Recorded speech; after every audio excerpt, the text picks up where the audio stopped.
ഞാൻ ഇന്ന് 4ാം തവണയും നയാഗ്ര കാണാനായിട്ട് വന്നു. കണ്ടില്ലേ, കാനഡയുടെ സൈഡിൽ നിന്നുള്ള യാത്രക്കാരെയും കൊണ്ട് വരുന്ന ബോട്ടാണ് മുമ്പോട്ട് പോയിക്കൊണ്ടിരിക്കുന്നത്.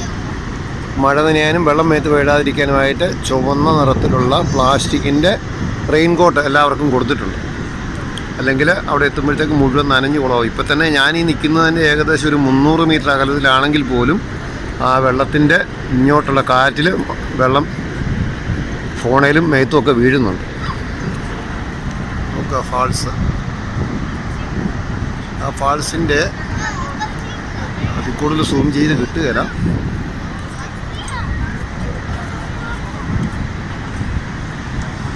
ഇടത് ഭാഗത്തായിട്ട് ശ്രദ്ധിച്ച് നോക്കിയാൽ പുഴ ഒഴുകി വരുന്നതിൻ്റെ അവിടെ ഇടത് ഭാഗത്തായിട്ട് ആൾക്കാർ നിൽക്കുന്നത് കാണാം. അത് അമേരിക്കയുടെ സ്ഥലവും അമേരിക്കയിൽ നിന്നുള്ള കാഴ്ചക്കാരും വിസിറ്റേഴ്സാണ്.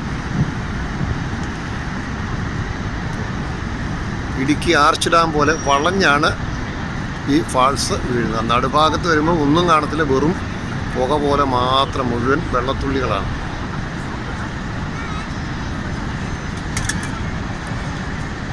ഇതാണ് അവസാന ഭാഗം.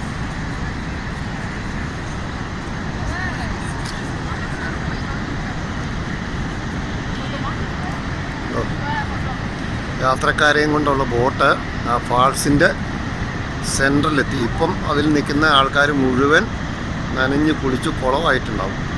ചുരുക്കി പറഞ്ഞാൽ നല്ല മഴയത്ത് ഹെൽമറ്റും കോട്ടും ഇടാണ്ട് ബൈക്ക് ഓടിച്ചു പോകുന്ന അതേ പ്രതീതിയാണ് അവിടെ ചെന്നത്. അതുപോലെ നനയും നമ്മൾ. ദൂരെ നോക്കി അറിയാം, നല്ല നിരന്ന് പരന്ന് പതഞ്ഞ് പുഴ ഒഴുകി വരുന്നതാണ്. ദൂരേക്ക് നോക്കിയാൽ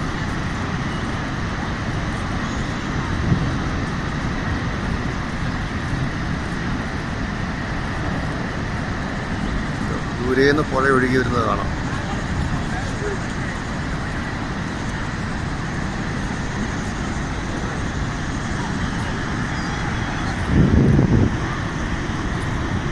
അക്കരെ കാണുന്ന കെട്ടിടങ്ങൾ അമേരിക്കയുടെ സ്ഥലവും അമേരിക്കയുടെ ഭാഗവുമാണ്. ആ കാണുന്ന കെട്ടിടങ്ങളൊക്കെ ഇത് അമേരിക്കയിലേക്ക് കടക്കാനുള്ള പാലം. ഞാൻ കഴിഞ്ഞ ദിവസം ചിത്രീകരിച്ചപ്പോഴും ചിത്രീകരിച്ചിരുന്നു.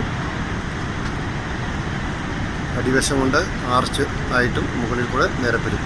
അതിൻ്റെ മുകളിൽ കൂടി ബസ്സൊക്കെ വരുന്നത് നമുക്ക് കാണാം. സൂക്ഷിച്ച് നോക്കിയാൽ കാണാം.